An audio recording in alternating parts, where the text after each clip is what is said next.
Amy, can you hear me now? I can hear you. Can you hear me? I can hear you now. All right, cool. Fantastic. What's going on? Anything good? Oh, we're busy. I hired two agents yesterday. I got two more agent meetings tomorrow and a couple interviews lined up for the lead manager type thing, someone to help answer these calls and get these appointments scheduled. That's been a position we really have a problem with. We just cannot seem to find someone for that role. So what am I going to do now? You've already hit all my 90-day goals, so Oh, I'm going I'm to have sorry. Just delete that. Delete all that. We'll start over. I don't know what I'm doing, Tom. Please help me. Let's do this 90 days. Oh man. All right. So let's see. Let me jump around a little bit. You can see my screen, right? Oh, sure. Mm-hmm. Okay, let me just go to where I think we should jump to, given what.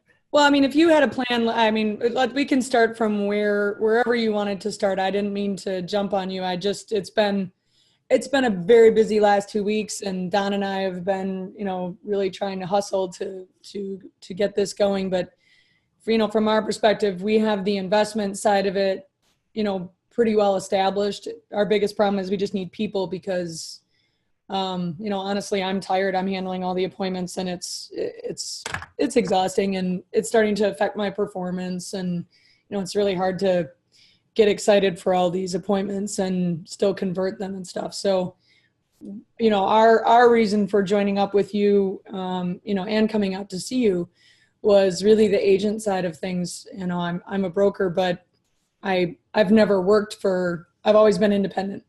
Yep. And I got my broker's license because I was tired of paying agents, on all the flips that we were doing and stuff. So, really that was my whole,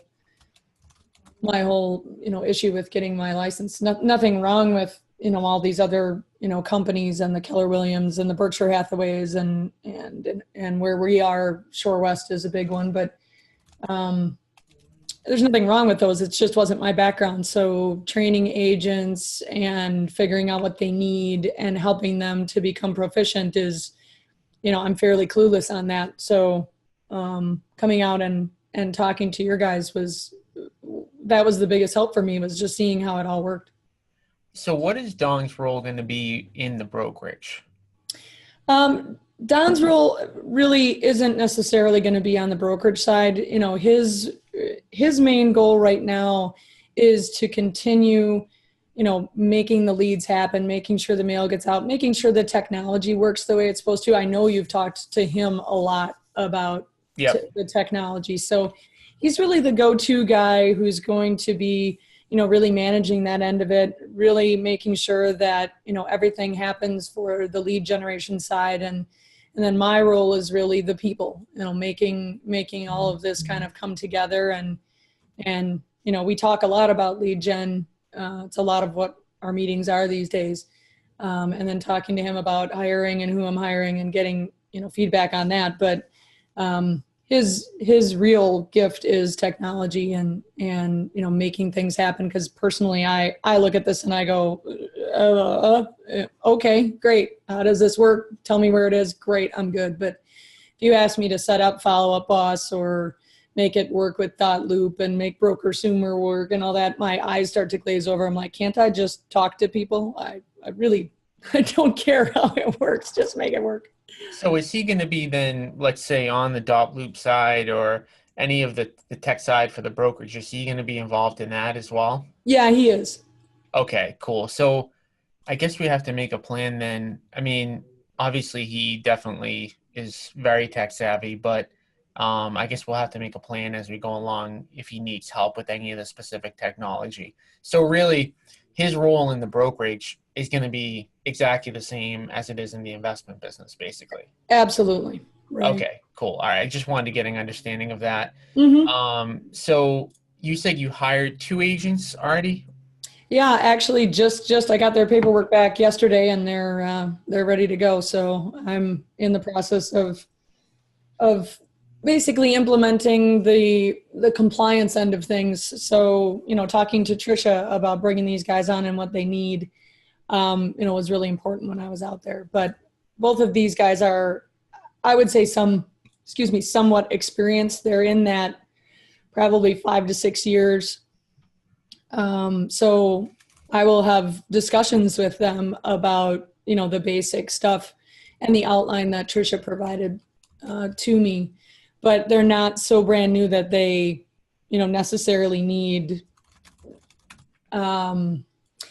sort of new agent training. It's going to be more like just confirming that they know what to do. And both of them have been on the foreclosure / commercial / REO type agents. So mostly it's just going to be getting them a little more used to, taking listings and making sure that their conversion, they're thinking offers and they're thinking acquisition and then thinking, the listing side of stuff. So I'm going to spend a lot of time with them on that and take them out to appointments. And then as some newer people come on, I'm hoping that they'll be able to help sort of, process people along as well.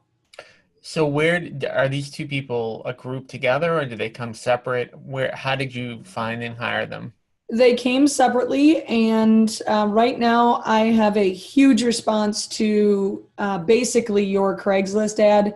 I modified it a little bit, obviously for our market and to sound like me. But other than that, I followed that format. I had them just sign up to talk to me through Schedule Once, and so they're just scheduling themselves. Honestly, it's pretty hands off. And I made it very clear in that ad that, this is what we do. And on the biggest conversion tool is not even the pillars. It's been that I'm willing to put in writing how their compensation is going to work, because there aren't any brokerages here that do that. Even the big ones. It's amazing to me that they don't spell it out. They don't put it. You have your agreement that you shared with everybody, and obviously the lawyer and me made me change it, but I used that chart and I expanded on that chart, and I'll be happy to throw it on in the Facebook group for what I did with it. I just did a little bit more on the independent contractor side because Wisconsin is kind of specific about what they want these agreements to say in order for them to be enforceable. And I think a little bit about how the National Realtor Association has been sort of fighting that battle about whether or not real estate agents are automatically independent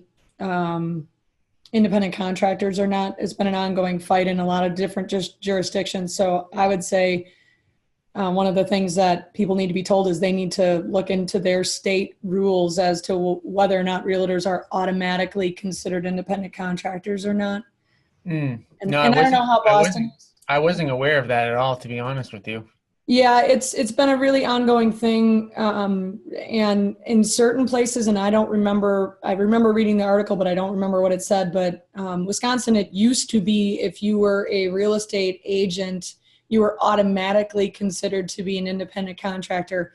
And now they've put some restrictions on it. You have to have an agreement in writing, and 75% of what they make has to come solely from transactions, which really shouldn't be an issue with agents. But so I sort of just took your agreement. I threw some more stuff in there about independent contractors, and then I used that chart that you produced, and I added a couple sections in the chart, and again, I'll send it to you because it's not rocket science. I just added how we were going to compensate them on wholesale deals, and I just made it with the number of deals they do, the percentage of that net amount that we would be getting on the HUD. That's how they would get paid, and I made it very similar to how realtors expect to be compensated. It's a percentage, and because we do so many wholesale deals, I thought it was really necessary to spell it out for them about how they'd be compensated on those deals. And then I gave them some examples of it, and that seemed to really be the pain point for them. Was they tell them they're getting 90-10 split, but then there's a 6% add-on for this, and there's E&O for this, and they just are getting feed to death. And so I just was very specific about what they had to pay, when they had to pay it, and how they were going to be compensated for the majority of their deals. And once I did that, both of them were like, where do I sign? Mm. So did you use the exact, pretty much the same comp structure, like the 80-20 and the 50-50, or did you switch it up at all? I did not change that at all. I took out some of the fees, to be honest with you. The biggest pain point here seems to be that they're getting feed to death. So what I did is I left in like a $500 fee for, let me just get over to the chart quick. I left in the $500 fee on the company leads where it was 50-50. And I left in a $299 fee for the repeat company leads. But other than that, I pretty much took it out, other than on like the first wholesales, I'm charging them a little bit of a fee. But other than that, I really took it out. And E&O here seems to be the biggest. And that seemed to be the one thing that really ticked everybody off, was this, constant E&O. So I went to my E&O provider and I said, what is it going to cost me when I add these agents on? And it just wasn't significant. Right. So I just said, look, pay it once a year, pay $100 once a year, you're done. I'm not going to keep charging it on transactions. So I really just took where you had a lot of those like sales management fees and transaction fees on your chart for a commission structure. I just kind of took it out because that seemed to be the thing that really irritated them more than anything else. Mm-hmm. So, but I did leave in like the $500 fee on the company leads to cover Follow Up Boss and Dot Loop and Mojo and, those other ones. And I just explained to them, look, I'm giving you Red X. I'm giving you all of this. I'm not going to be charging you all this stuff, but look, I can't totally eat the cost of all this stuff. So make a one-time payment of this. That's going to cover a lot of stuff. And then, as long as you're doing deal volume of, I think I said, look, if you can get yourself up to 2 and 3 deals a month, which I fully expect you're going to be able to do within 30 or 60 days based on your histories and stuff. And they agreed. I'm like, pay it once and then get yourself out of it. So how did you the people that you brought in, now are you going to hold those specific people to the Mojo standard? How did you leave it with that? I am. I told them that they had 12 hours a week that they had to do in Mojo, and that in the beginning, at least for the foreseeable future, they were going to do it on a set schedule, which is that morning routine. They have to come into the office to do it. Yes, I told that I'll add them to the group.me. I was going to do like a little post on group.me just sort of saying, hey, I've been watching you guys for a while. Now we're going to start interacting. And if you guys would help me out here, here's Zechariah and here's Roy and probably here's Bob, here's whoever. My people won't even know because. Oh, they won't even know? They won't. Well, you can definitely do that, but they won't. They'll forget within a day that they're not local, which is kind of funny because we have so many new agents that we bring on. Okay. So if you don't think it'll be a big deal, I won't do it then. I'll just add them on and it'll be done. Yeah. They, and they'll start talking to each other, and then one day they'll Facebook friend each other and realize they're in a totally different state. So I'm fine with that. I told them they had to do that. I told them that they had to be on board for at least 3 to 4 trainings a week, and that the more trainings they did, the quicker they were, going to accelerate. And, I have it set up that we're going to have a team meeting on Tuesdays, probably after, probably after whatever we have scheduled. And that will be our, team meeting. We have a set strategy for that we do now. So I told them they had to be, available for Tuesdays for a couple hours for sure. One to do this and then one, obviously, to train with us and have our team meeting. And then how much space do you have in your office that you're in? Right now we've got 1,100 square feet, but okay. When I took this office, I took it primarily because it had a large open space that we could, all work together, but it also has another 1,000 square feet that is available to me. I have the right of first refusal on it. And when Don and I talked, I said, look, when we get up to, 7 or 8 agents, probably 3 of them are going to be really, active, and the rest of them, we'll just sort of check in. And I kind of looked at, when I was out there and talking to some of your agents, it was pretty obvious the ones that were really hitting it hard, and they were all mojoing. And when I talked to them, they were asking me questions about like how I handle calls and what my scripts look like. And I listened to a couple guys in the big room that were doing calls. And after they got done, I asked them, little questions about stuff, and they asked me for little tweaks. And so you have a really great environment there for learning. They all seem to really, want input. And I'm not sure if it was just that there's a lot of younger people there, younger in the sense of, in their, early 30s, maybe, I would say. And that's what you'll see for sure, is that, the younger / newer agents are going to be much more open to that kind of stuff than the super experienced ones, because it is what it is. Once you kind of figure out how to do this real estate agent thing, you're self-employed. So theoretically, a lot of people aren't super open to changing their habits, but when you get someone that's brand new, they don't even know what they should be doing on a day-to-day. So they're just going to do whatever you recommend doing. Right. So, right. And that's kind of what these 2 guys, they have a little bit more experience, but I basically said, look, this is for your own good.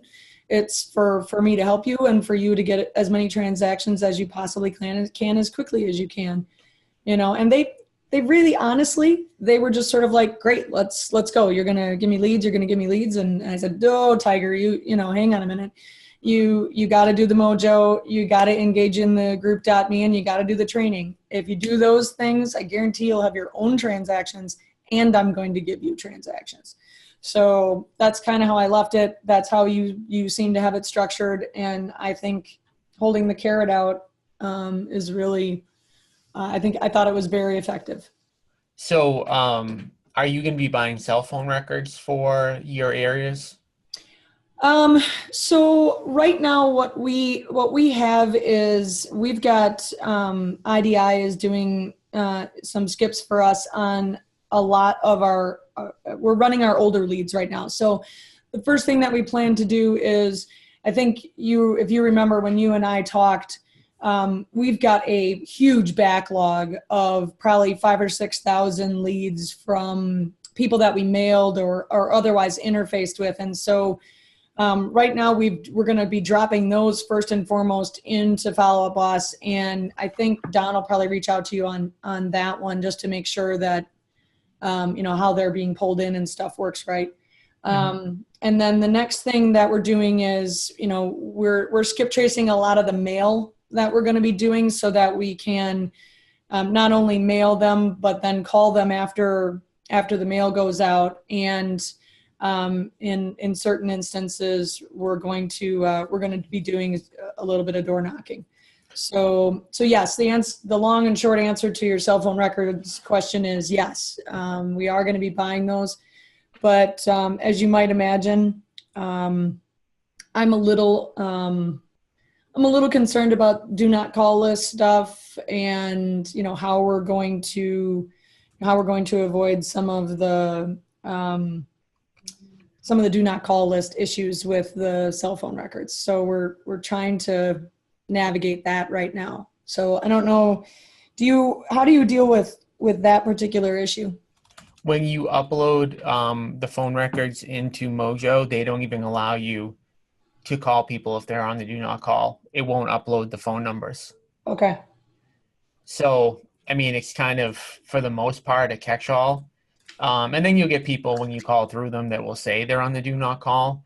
Mm-hmm. At the end of the day, if they don't want you to call them, there's plenty of people that want to do business with you. So if they say they're on the do not call, or even if they just say, I'm never selling, please don't ever call me again, we just take them off the list.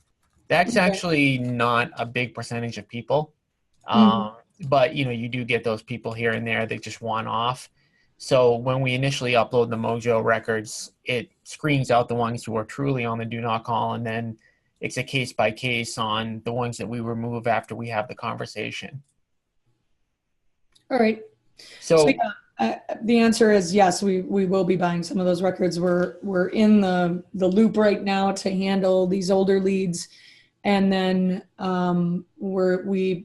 we do have Red X, so we're going to have the expireds and the foreclosures and the FISBOs and that. And I think we pulled something like 7 or 8 thousand records off of Red X um, last night or the night before, and then we're just going through. There's another 28,000 records in Red X that we still have to kind of look through and figure out, um, you know, what exactly they're from, and get a handle on that, and then whatever percentage of that 28,000 that's left will get moved over. And then we have an issue with the Z buyer leads as well, and I think you talked to Don about that. yeah, Yeah. they they're very, very high security, and they want to be able to sell the leads to as many people as possible. So they kind of bank on the fact they make it a little bit difficult to get the leads into a CRM and produce any sort of automation, which Right. allows them to then sell it to more people. So the good thing about it is most people do, because it's not easy, they don't work the leads. But the bad thing is there's no easy automation. So Right. we just have a VA logging in every single day, and it's fine. It doesn't take them much time at all. I mean, it's probably 15 minutes a day, but they do need to do it every single day. Right. They're kind of like, in my experience, they're kind of like web leads. If you don't get back to them, right away, it's kind of, they're tougher to handle. And I've always been able. I've had ZBuyer for a decade, and I've Okay. always converted a couple, 5, 6, 7, 8 a year, maybe something like that. But I just haven't had the time to get them, and so that was, part of the issue is getting those logged into Follow Up Boss as quickly as we can is an issue we've got to resolve. So, yeah, I mean, Z-Buyer is kind of like, I mean, I think it's just a no-brainer. I mean, with the cost, it Yeah. definitely, you get ROI. I mean, it's not going to run your entire business, but No, you'll do enough deals off of it that it'll end up being worthwhile. But it usually is, right? yeah. So, all right. So these people that you already took on, they Hmm. are 5 to 6 years in the business. Any idea how many transactions they did last year, each one of them? Um, One of them said, I can confirm that he did 18. He says he did 25. I think he did a couple that were off MLS, to be real honest with you, because he's got a background with some investors. So he's a no-brainer hire for me, because even though he only had 18 transactions, he's the first thing he said to me was, "Look, I've got this buyer who wants a package of 100 doors." And I said, "Well, okay, great. Where are you going to get the 100 doors?" And he goes, "Well, I'm waiting for you to do that." I was Yeah. like, "Okay, great. Good Yeah. mind, pal." But Yeah. Yeah. I so, mean, but yeah, no, I know that. I mean, everybody, I mean, that's the one thing is like, everybody wants deals, but you probably will get some benefit out of that, adding just some additional buyers and things like that, but nothing probably too huge. no, Um, no, and he's got 4 listings that he's been holding on to for a while, because his broker basically said, "Yeah, I'll give you 90-10," but then it turned out to be more like 50-50 once you see all the fees this guy was paying on top of it. So, so this is the biggest thing that you're gonna see, and you just need to always be aware of. People are gonna tell you over the phone or even sometimes in person that their contract is this, their contract is that. And in a lot of cases, it's going to seem too good to be true. oh yeah, When you actually look at the contract, it is ridiculous. And right. it can be fees, it can be caps. Like essentially, at the end of the day, when it sounds really too good to be true, it really is. And Oh a yeah. lot of times, the agents don't even notice it. that's the part that's kind of scary. But, not that everyone's going to allow you to see their contract, but if they would, it's not a bad idea, because a lot of times they're not even aware of some of the stuff, or there's something in there like a fee that you weren't even going to charge that they just think is normal. So they might think $100 for E&O every transaction is just a standard. And then if you don't have it, you kind of have to like work the numbers with a lot of the people. Right, right. And that's where actually that chart comes in it comes in very handy, because then you can see it. You can, you gave some examples. I added a couple more examples where, they read it. They're like, oh, okay. And they said, well, what about, the annual fees? And I just said, what annual fees are you talking about? Specify for me what it is you think I'm going to charge you annually. Yeah, exactly. That's the thing. And then there's all these little tricks. And most of them have them, but like what the splits you're giving, just the splits alone that you're giving, you'll rarely see anybody who will be better than that. Like you saw a 90-10, but then there's fees put in.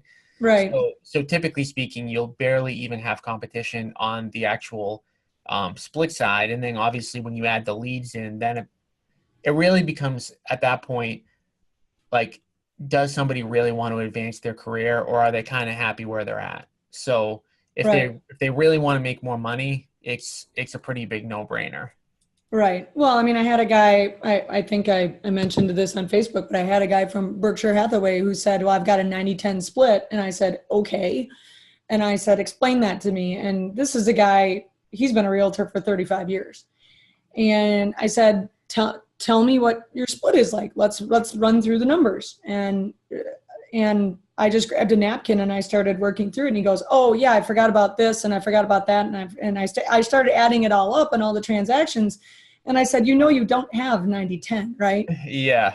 And he said, well, what do you mean? I said, well, you're paying this and you're paying this and you're paying this on every transaction. And I said, your last transaction, you said, your commission was like $4,500. And, that's, you got less than 65%. Mm-hmm. And I said, did you not calculate that? I said, let's just run the numbers. And what was the transaction and what did you get? And I said, that's 62%. I said, you don't have a 90-10 split. And he kind of looked at me like, oh yeah, I guess I don't. And this is a guy with 35 years experience. I had to explain to him, you don't have 90-10. That's where they start you, and then they fee you, all the way down, and then they're charging you, for the Berkshire fee as well. You don't have a 90-10. The other thing, just to kind of keep on your radar and just to think about, is split structures have changed a lot over the course of time.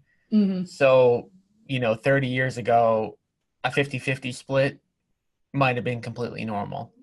Right. And so with all the technology, I mean, you saw my office, I have 200 agents. I might have 30 people in there. So overhead has come way down with technology and just made things a lot easier. There's so many more automations into the business. Mm-hmm. So somebody that's 30 years in the business, they might have started on a 60-40 or a 50-50, and they kept, going up and getting better splits. And they may think that the deal that they have is incredible right now. So just keep that in mind. He probably thought, well, he obviously thought his deal was better than it was, but he also might not have even thought that there could have been a better deal out there. And that's one of the things that you're going to see across the board, is that because you're able to provide them with leads and because there's all these different opportunities, they're a lot of times there's not even going to be a competitor. So you're going to almost have to emphasize to them and really explain pretty heavily, because I actually spent some time with a recruit over the past couple of weeks, very experienced, very smart. And she said to me, a few days in, after I'd been talking to her a lot, she said it took her a couple of days just to really understand the value proposition. So it takes a little bit longer sometimes than you might think.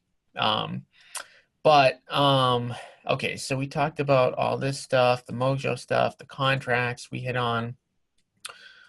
So what's your plan, time management, like on the recruiting side? I know you got to get those couple people up and running. Are you planning on trying to get a buyer agent relatively quickly or get the seller set up first?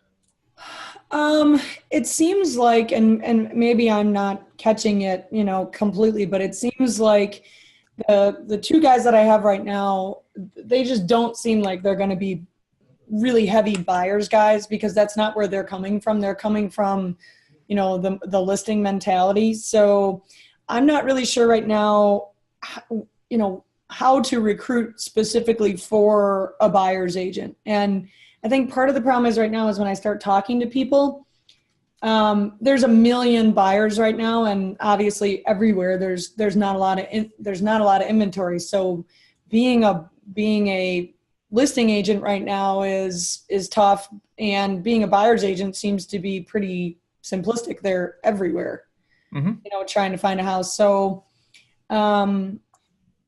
I guess when I look at it, I'm like, well, why would you want to be a buyer's agent right now? You keep getting beat on every house. You got to show them, what limited inventory you have. And so I'm struggling with that end of it. I really am. This is Amy Farrow, super confident. I've been in a million seller homes. I don't, I'm, I'm being very serious. I know you are. This is you not caring and just being a confident person and having experience. Most new agents are so scared to go face to face with a seller. And Oh, okay. so it's a different personality. You're familiar with disc profiling, right? Yes.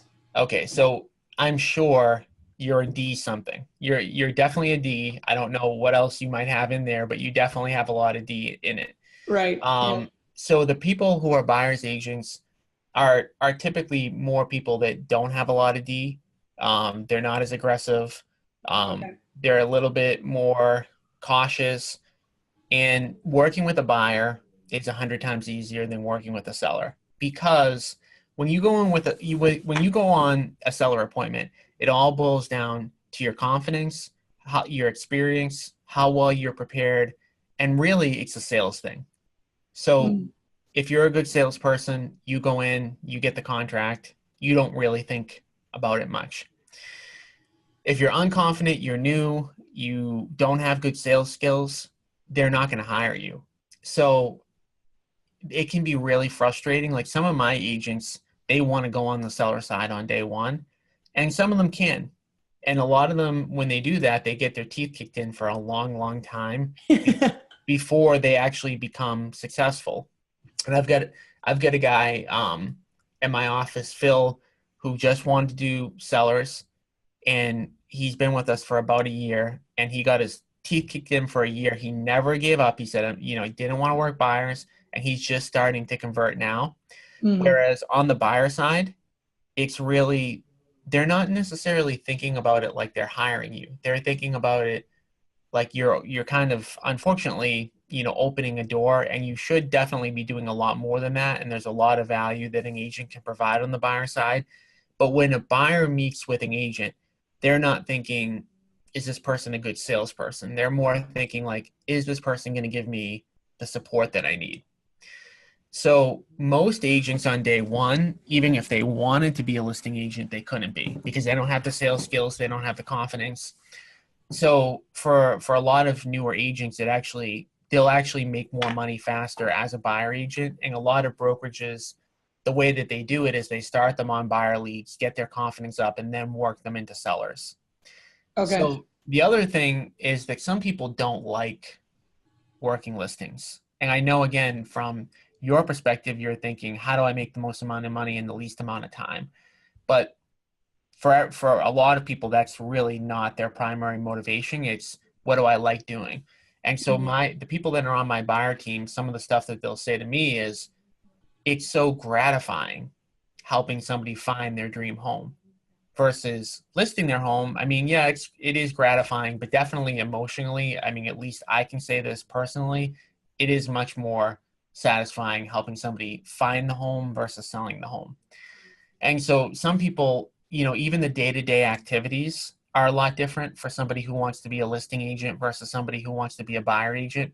Mhm. So it's pretty easy to get buyer leads, and it's pretty easy to find buyers that will work with you. So typically speaking, if you're a buyer agent, what you're doing is you're taking these leads that are coming in on Zillow or Trulia or Realtor.com or Craigslist. You call a few of them, you get a client, you start working with them. You're actually spending most of your time with the client looking at houses versus a listing agent. You're spending most of your time prospecting, which a lot of people don't like to do. Okay. So the shortcut to finding people who want to work buyer leads is just put in Milwaukee homes for sale and go on Zillow Okay. and see who's paying for advertising. So that will tell you 100% guarantee these people want to work buyer leads. So if you looked at, this listing here on Zillow, that Mike Roth, Andy G, and Jennifer and Jose Luna are definitely all about working buyer leads for sure. And so if you refresh this, I think the names will change. So it'll take you a little bit of time to put together, the people who you're looking for. And you definitely don't want, Berkshire Hathaway Home Services, 232 recent sales. Like, this isn't going to be a candidate. Right. This team here, pretty successful. They're likely not to be somebody, but, they're probably worth a call. This person here looks like more kind of, up the alley of like somebody who he's done 3 sales in the last year. He's probably hungry. He probably would love to pay to get some buyer leads. And so he's paying for all these leads. So you're going to be able to give him leads for free. So, again, I'm definitely not saying you should be pushing on the buyer side right away, but it is something that I think within the first 6 months, it's just going to be, a no-brainer. I mean, how many listings, I know you really weren't focused on listings, but how many listings would you project that you're going to be carrying at a time in the next 60 days? Well, I would say now that I'm actually paying attention. That's what I'm saying. Yeah. Oh yeah. I mean, it's really hard to tell. I since we started to pay attention, I'm converting them more, but if I have 4 or 5 in the next 60 days, that's a lot, given the fact that I've still got to handle all of these other transactions. I've got to handle training these people. I'm recruiting these people, and I've got to start taking them all out on appointments with me and stuff. I can't imagine if I get 4 or 5 listings, it's going to be largely because they fell into my lap as I was going along.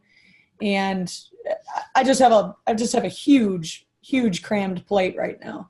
So for me, I would love to get a buyer's agent in here now. And I've started to look at some of the people that honestly I wouldn't have looked at before because they're too milquetoast for me. What?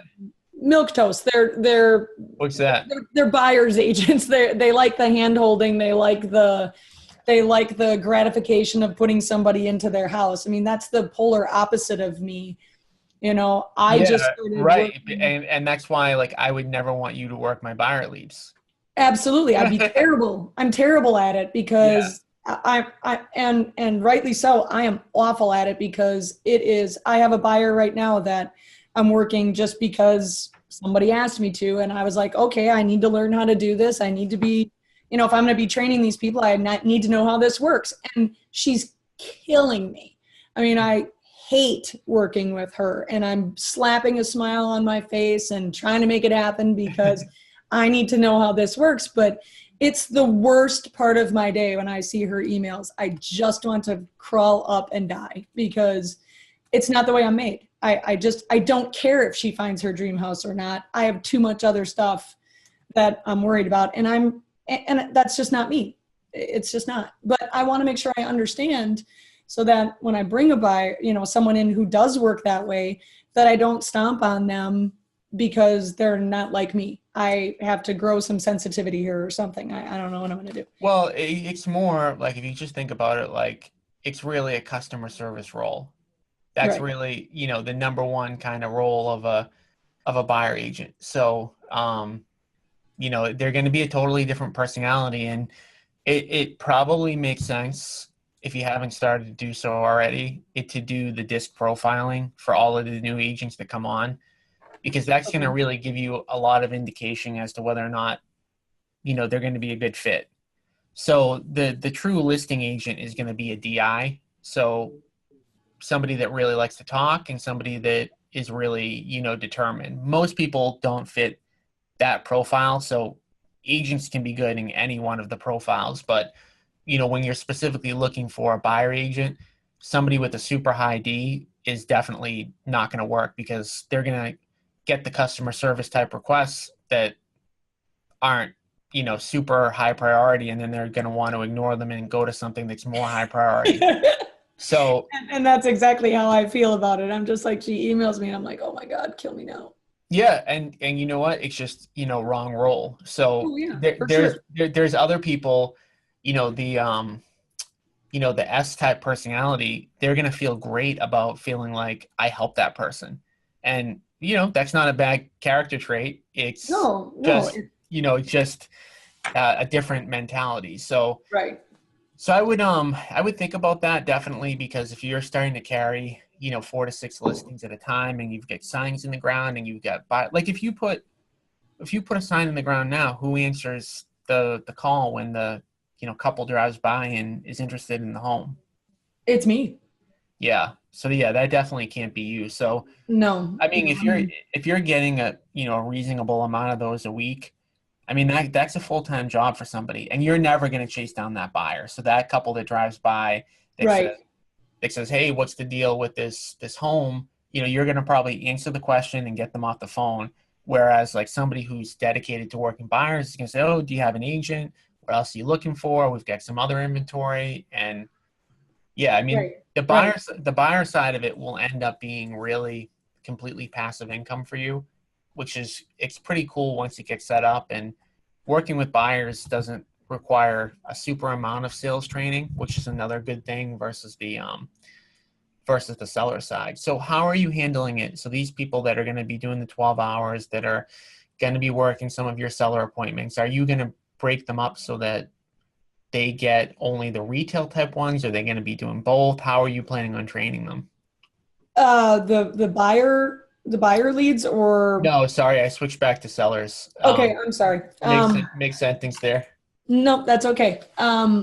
So my plan is that, as our leads are coming in, one of the things that we talked about when I was there is a lot of times we don't know whether or not these leads are going to be an acquisition lead or a retail seller lead. So what I'm doing is I'm trying to, prepare them to be able to handle it either way. And so how I'm going to train them, honestly, is that, as we look at these things, we're going to go on the appointment. We don't know what it is, and we need to make sure that we understand, either way to handle it, with the priority being an acquisition, because that's what most of our mailing is going to be, and most of the appointments.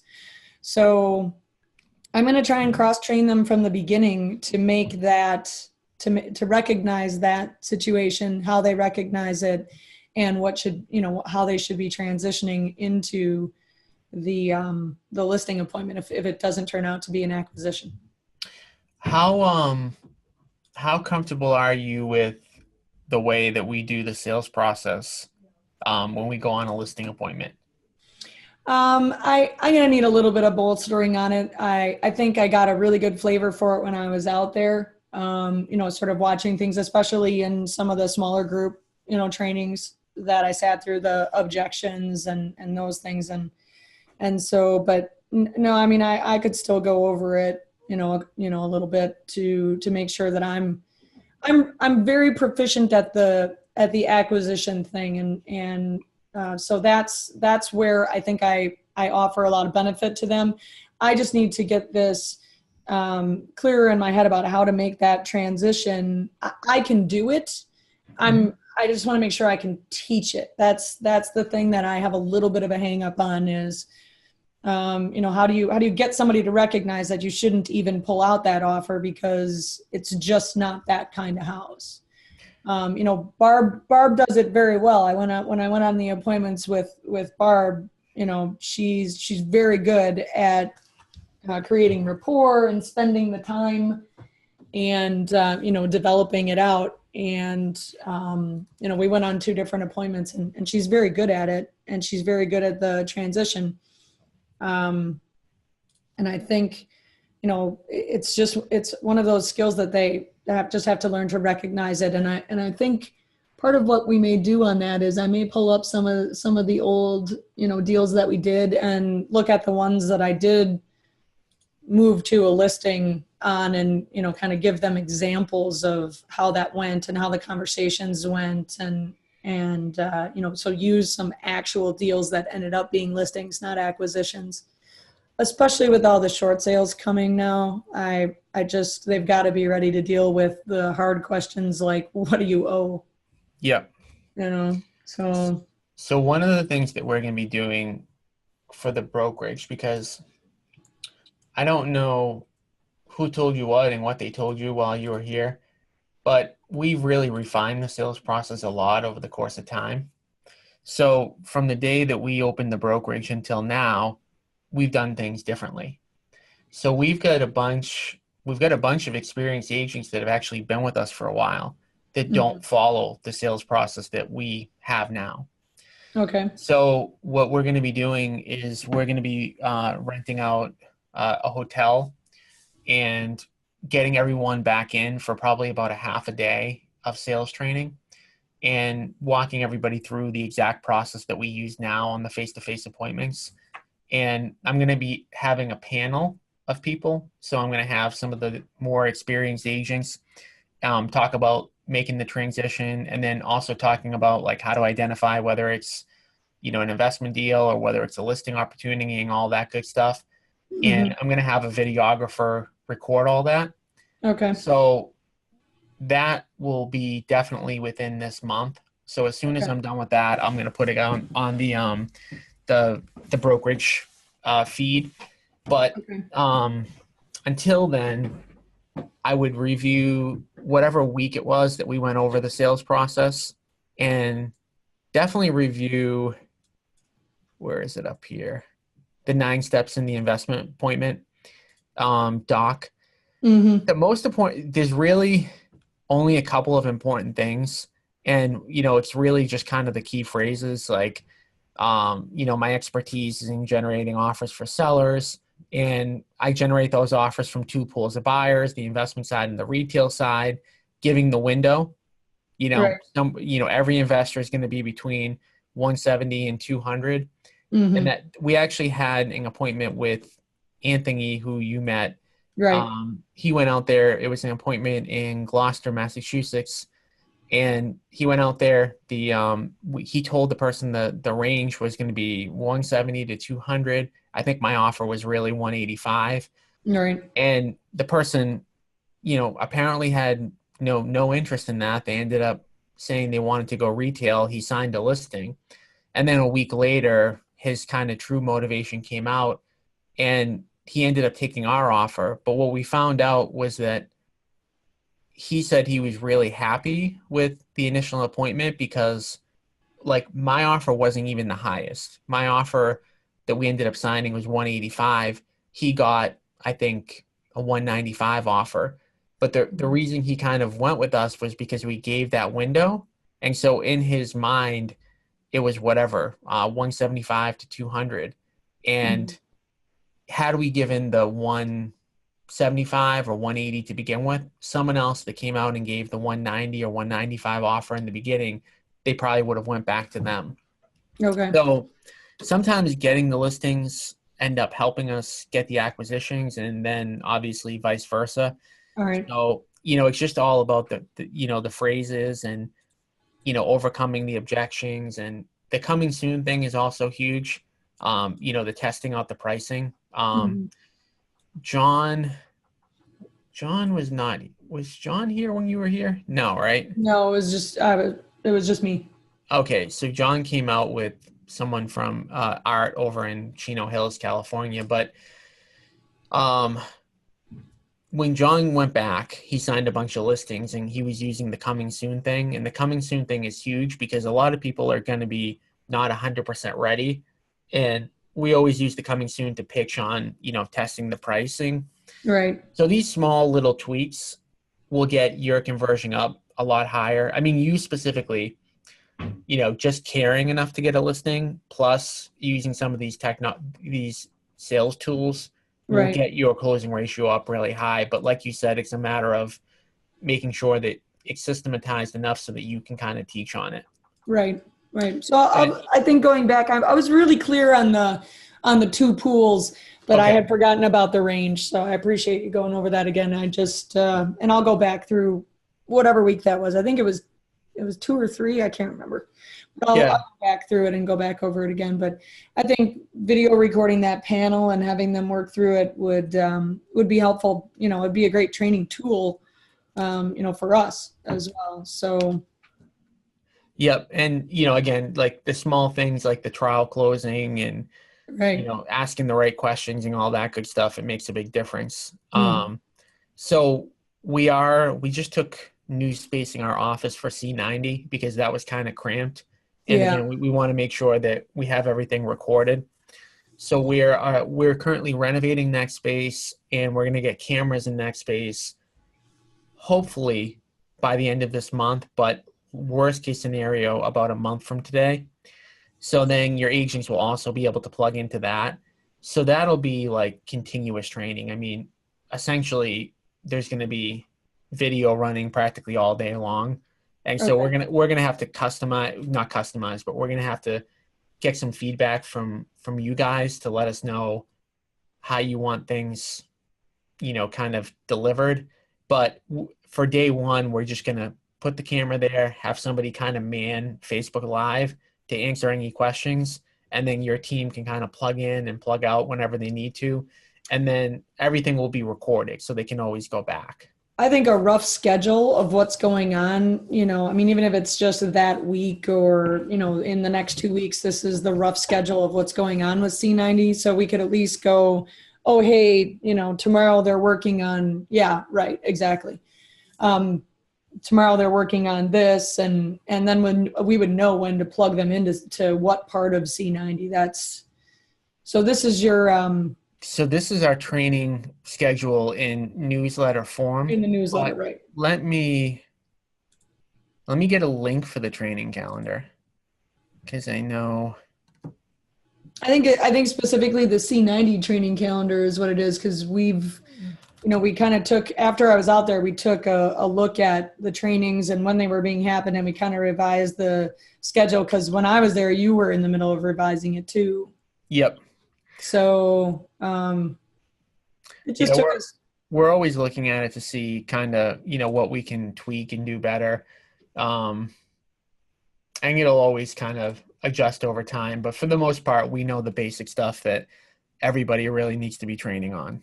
Mm-hmm. So the other thing I'm going to do in relation to the buyers group is I'm going to start putting the buyer group meeting on Zoom. So that'll also happen within the next 30 days. And so that'll all be about, like converting the buyer leads into money. Okay. So that'll be a little bit more organized too. So that's happening for sure within the next 30 days as well. And again, I'm going to post that in the group. So when you Okay. need help on buyer leads, your team will be able to just literally plug in to the Zoom meeting and, basically be like they were, with us. Mm-hmm. So the lead follow-up, how are you distinguishing now between follow-up boss and Podio? I know the initial lead goes into Podio, but then what's the transition to getting into follow-up boss? So basically we have certain leads like the Red X stuff and the old Podio leads and that are going to go into follow-up boss right now. Processing them from as the leads come in, and then putting them into follow-up would work like this, is that the phone service is answering those calls right now. They're going into Podio. Don and I, until we get the lead manager position filled, but Don and I are then either having the service just set it up as an appointment and then reviewing the appointment and confirming the appointment, and then pretty much doing, how you're handling it with, is it Nicole? Yes. That handles them. yeah, so she calls them all and gets some more information and, determines whether or not it needs an appointment if one wasn't settled or the appointment should be kept. But for the most part, if they set an appointment with us, we're going. So, so what I hope to have to turn this into is that if they're doing their mojo and if they're doing the group me and they're doing the training, then I would take some of those leads and kind of hand them out through Follow-Up Boss once they comply with their requirements, and then go with them to the first however many they need to, really be able to close it. So maybe, a couple, 2, 3 with me where I do it, and then the next 2, they do it. And, after, if they show that they can do it one way or the other, then, we'll kind of let them go. And so manually we'll hand them out manually right now by putting, moving them from Podio into Follow-Up Boss. But with 2 people right now, both of which still have to be trained up, I'm not horribly worried about it at this second. Yep. I can print it out from Podio and hand it to the guy if I needed to. Yep. I don't want to do it that way, obviously, but, and Don will handle some of the automation, getting it, from Podio to Follow-Up Boss. And I think he's got that worked out, how that actually would transfer, but I have to talk to him about that. Yeah. Okay, good deal. All right, that makes sense. And then you're going to have the old people call through the old leagues. We talked about that. Right. So do you have kind of a target in mind with how many agents you want to bring on and how fast you want to bring them on? Or is the plan to kind of get a couple people up and running and get the systems down and then scale from there? Yep. Because I mean, at this point, I don't know how many people I can feed with leads and train and do all of that. So my thought was take 2 now and kind of document as I go with these 2. And, if the Berkshire Hathaway guy comes on, the 30 years, I don't have to babysit him right away. He just basically wants a better split at this point. So, if he comes on, I'm not necessarily going to micromanage him as much as I'm going to micromanage these guys. Mm-hmm. And then there's a part-time guy that's, wandering around wanting to get in, and my response to him would be, well, if you're part-time, you get my part-time help kind of thing, at least right now. And so I'm hoping that if I document the way things go with these 2 guys and get them up and running, that then at least I'll know how to handle the next couple guys, that we bring on. And I think it'll be a little bit easier. Yep. Oh, it'll definitely be a bigger learning curve in the beginning for sure. Right. And so probably, when Don and I talked last night, I said, well, let's just make all of our mistakes with these 2 and figure it out from there, Yeah. But the thing is, though, even like when you're saying mistakes, I mean, you're still going to be giving them so much more than what they were getting. Right. That it's still like even an imperfect way to do things as of today is going to be so much better than what they're used to. And for you, I mean, I think you're going to be very happy with you're going to have, a time when you get another deal like that you weren't even expecting. Right.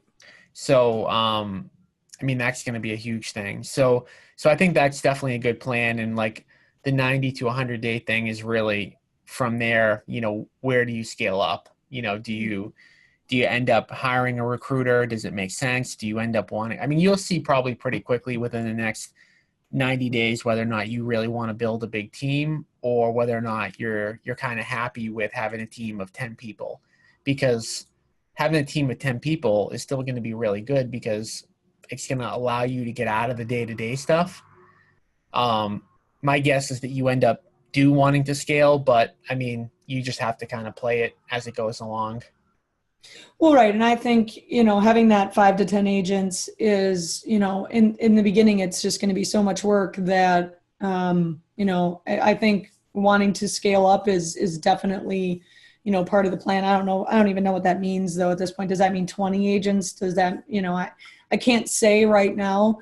because bigger doesn't necessarily mean better. No, And our no, market, it definitely doesn't. And there's some, there's definitely some negatives to taking on a lot of people. And you can have, I mean, there's kind of like two ways that people do it. The first way is the way I do it, which is, you take on most people, that only a certain percentage of them are going to follow your standards, and you make a lot of passive income, but you have a little bit more headaches. And right, the other way to do it is I just get this team, maybe it's 10 people. They all follow the standards. It is lower maintenance, very high profitable per agent. Um, and there's less headache.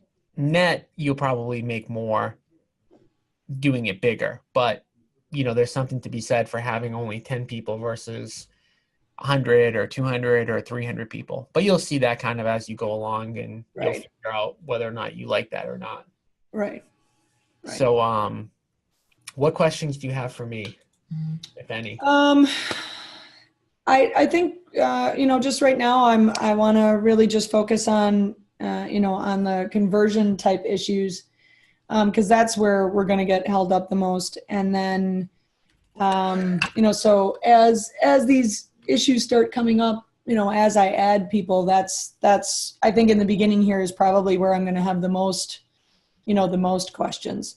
So, right now, it's mostly a conversion thing. And, as I can get, things documented, I think probably, if you have some suggestions about, how to best document the beginning of this system, so that it does become a system, that's where I am not, it's not my strength. My strength is in doing deals and networking with people and, doing JVs and sticking signs in the ground for sellers. I'm great at that, but building this team and building the systems to make this really efficient, I that's not my strong point. Right. So we're actually, I think I told you this, but maybe I didn't. We're actually documenting everything right now. So we're going to every single person in our company and starting to document, because as I think I told you this, I mean, the biggest thing for us is like, we've got the business, we know how to do it. Now we've got to document everything and systematize everything for other people to use.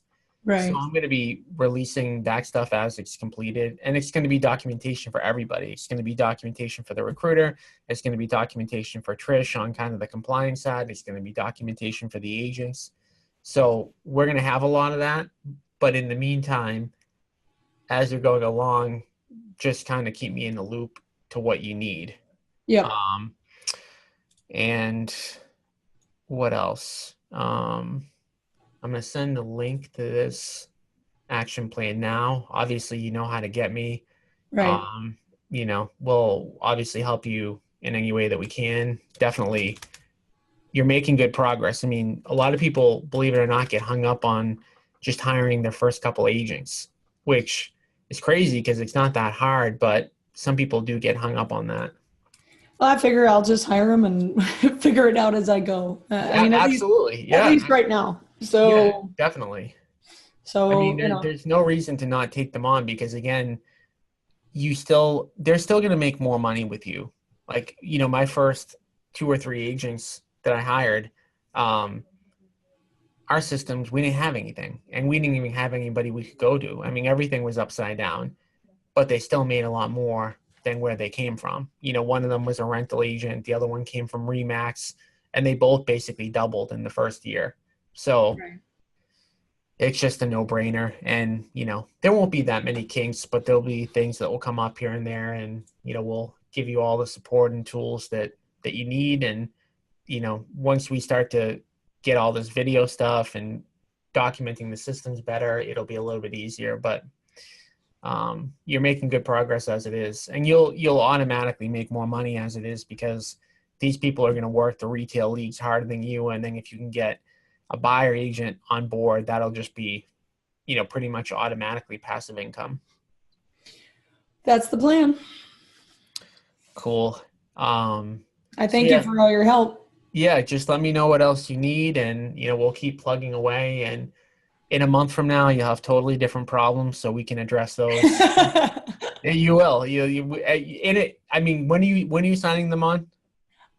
They're both signed on. They're ready to go. Okay. So So they're even bugging me right already. One of them's called me this morning. I'm ready to go. I'm ready to go. I'm like, I'm not. I'm not. You know? yeah, starting imperfectly is not the end of the world. So Yeah, it is what it is. yeah, so get them up and running, get them on the dialer, get them plugged into all of the dialer training that we have. It's not Right. that difficult, but get them plugged in and we'll get them rocking and rolling. Cool. All So right. I'm sure I'll see you in the Facebook group, but if you need anything in the meantime, just let me know. I will. I'll reach out to you. I have a couple of things, just brokerage wise that I'll reach out to you about, and we'll go from there. I gotta get moving. You gotta get moving. So it's nothing. It's just little itty bitty little questions about brokerage stuff. Nothing to waste time on right now. Yeah, well, just let me know what you have. All right. Thanks, Tom. All right, thank you. All right. See you later. Bye. Bye bye.